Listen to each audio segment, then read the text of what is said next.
Although I can't speak English very well, যদিও আমি তেমন ভালো ইংরেজি বলতে পারি না। I have to practise every day to learn it, ইংরেজি শেখার জন্য প্রতিদিন অনুশীলন করতে হবে।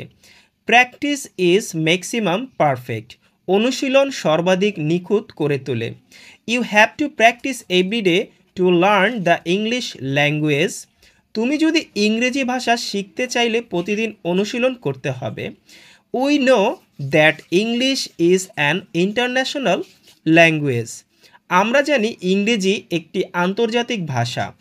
If you can speak English well, যদি তুমি ইংরেজি ভালো বলতে পারো, you can get a good job, do business, work as a freelancer and go abroad, চাকরি পেতে পারবে, ব্যবসা করতে পারবে এবং ফ্রিল্যান্সিং করতে পারবে এবং বিদেশে যেতে পারবে।